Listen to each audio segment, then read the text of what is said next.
saya Alfasoni Mariana Kaucil. Saya dari Universitas Megariski Makassar, Prodi S1 Farmasi angkatan 2019. Di sini saya membuat video dengan hal saya memenuhi syarat untuk mengikuti UTS, di mana dosen saya memberikan tugas saya membuat video. Saya akan mereview atau menjelaskan secara garis besar materi yang telah diberikan oleh dosen saya, sehingga saya mampu untuk menjelaskan secara garis besar apa yang telah saya dapat dari penjelasan atau pengajaran yang telah diberikan oleh dosen saya. Untuk itu, dalam beberapa waktu menit ke depan saya akan menjelaskan mengenai judul yang saya ambil, yaitu yang berkaitan dengan ikatan kovalen. Saya akan menjelaskan yang pertama, yaitu mengenai pengertian sendiri dari ikatan kovalen.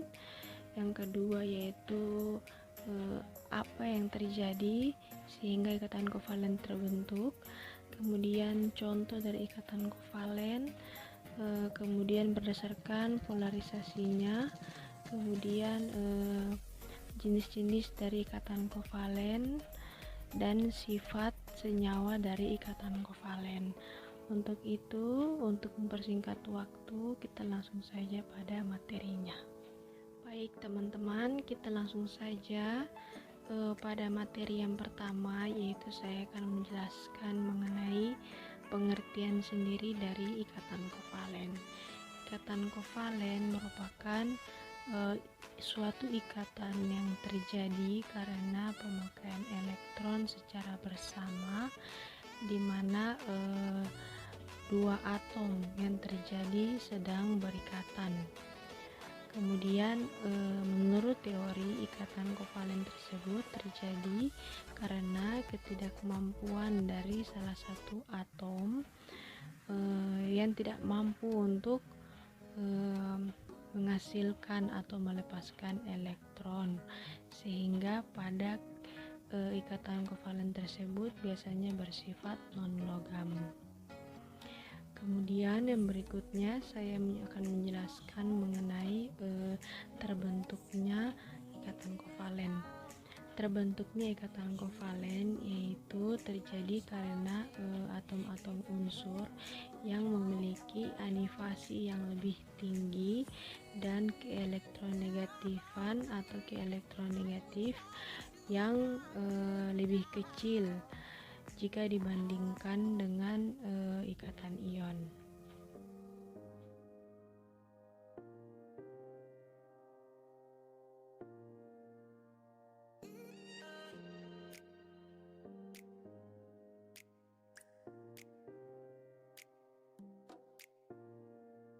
Baik, materi yang selanjutnya yaitu saya akan menjelaskan mengenai sifat senyawa dari kovalen. Yang pertama, pada sifat senyawa kovalen saya akan menyebutkannya. Pada sifat senyawa kovalen terbagi menjadi 4 bagian. Yang pertama yaitu titik didih, yang kedua kemampuan untuk menguap, yang ketiga kelarutan, dan yang keempat yaitu daya hantar listrik.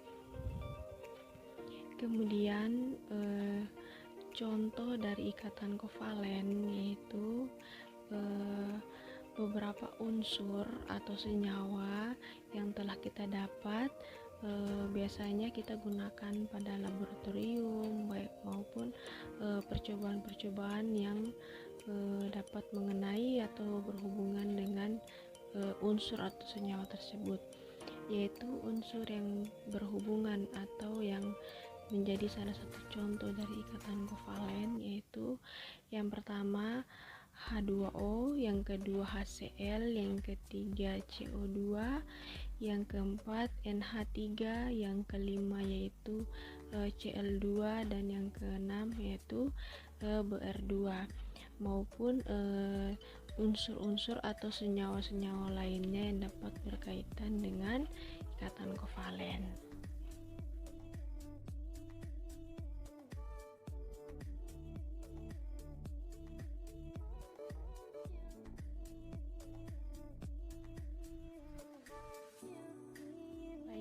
materi yang selanjutnya saya akan menjelaskan mengenai ada beberapa jenis ikatan kovalen, yaitu jenis ikatan kovalen terbagi menjadi 3 bagian, yaitu ikatan kovalen ikatan kovalen tunggal atau yang bisa disebut dengan ikatan kovalen biasa.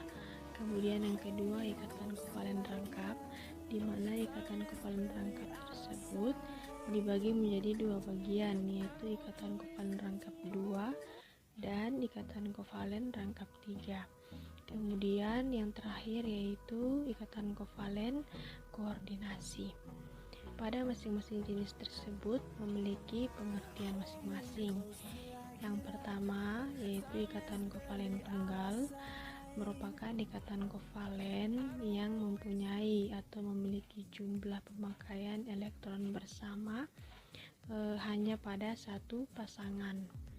Kemudian pada pada ikatan kovalen rangkap, merupakan ikatan kovalen yang memiliki jumlah pemakaian elektron bersama lebih dari satu pasangan, di mana terbagi menjadi 2 bagian, yaitu ikatan kovalen rangkap 2 dan ikatan kovalen rangkap 3. Ikatan kovalen rangkap 2 yaitu merupakan ikatan kovalen yang mempunyai 2 pasangan elektron ikatan. Kemudian ikatan kovalen rangkap 3 merupakan ikatan kovalen yang mempunyai 3 pasang elektron ikatan. Kemudian ikatan kovalen koordinasi merupakan ikatan kovalen yang memiliki jumlah pemakaian elektron secara bersama yang berasal dari hanya satu atom saja.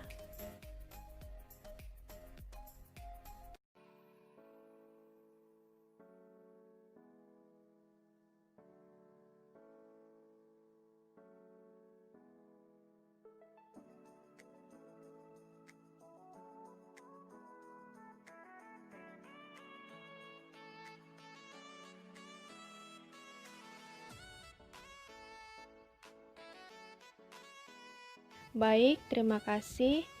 Saya mau menambahkan sedikit materi yang saya sampaikan tadi mengenai materi yang saya bawakan, yaitu yang berjudul ikatan kovalen, di mana pada ikatan kovalen tersebut perlu kita ketahui bahwa ada beberapa aturan-aturan sederhana yang menunjang pembentukan ikatan kovalen, di mana pembentukan ikatan kovalen tersebut ada 4 aturan yang perlu kita ketahui mengenai pembelajaran ikatan kovalen. Yang pertama yaitu jika terbentuk ikatan kovalen, maka tidak mungkin terbentuk ikatan ionik.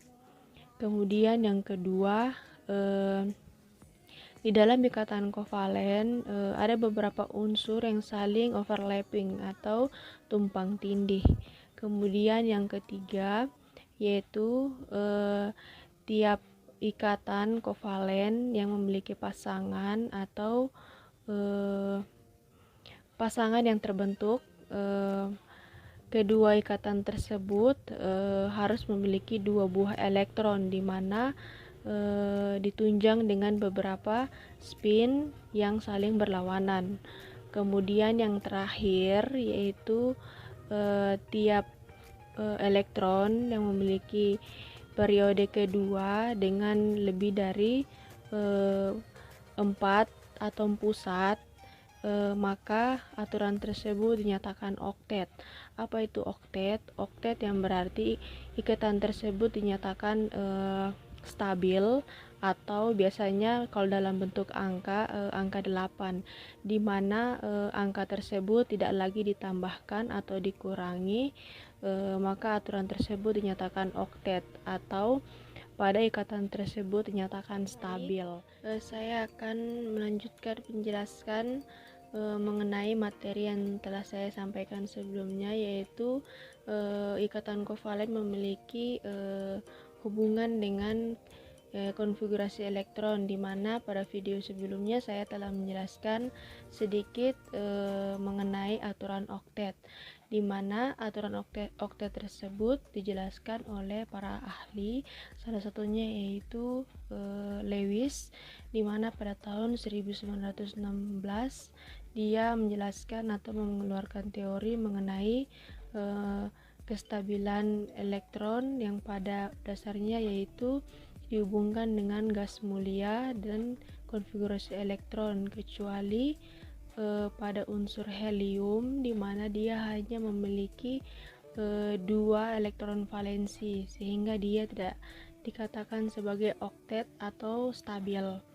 Kemudian unsur-unsur gas mulia ditunjang karena pada dasarnya dia telah memenuhi aturan oktet sehingga dia stabil, dan pada dasarnya unsur-unsur lain mengikuti untuk mencapai kestabilan pada masing-masing unsur sehingga mencapai konfigurasi elektron yang stabil.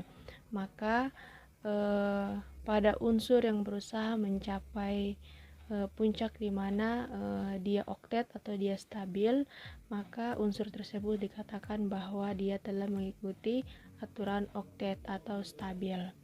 Maka kesimpulannya, unsur yang dikatakan stabil atau tidak dapat ditambah lagi adalah unsur gas mulia, di mana semua unsur gas mulia telah memenuhi aturan oktet sehingga dia dikatakan stabil.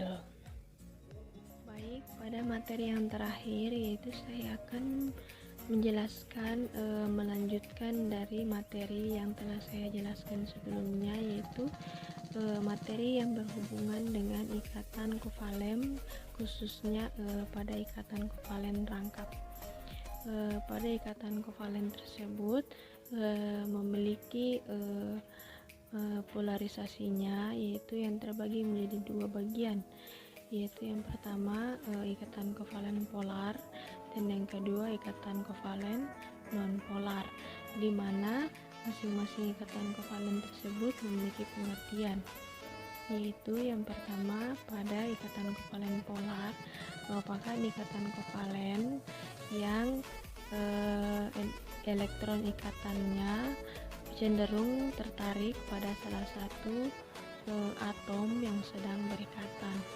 Kemudian pada ikatan kovalen nonpolar, yaitu merupakan ikatan kovalen yang elektron ikatannya cenderung tertarik sama kuat ke arah atom-atom yang sedang berikatan.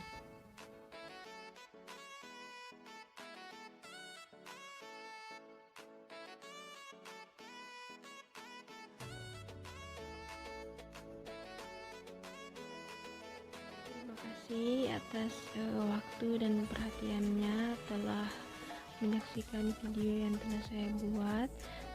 Kiranya dapat bermanfaat bagi saya dan teman-teman. Kurang lebihnya mohon maaf, karena saya juga belajar dan teman-teman juga belajar, sehingga ilmu yang sederhana yang telah saya sampaikan dapat bermanfaat bagi saya dan teman-teman. Terima kasih. Selamat pagi.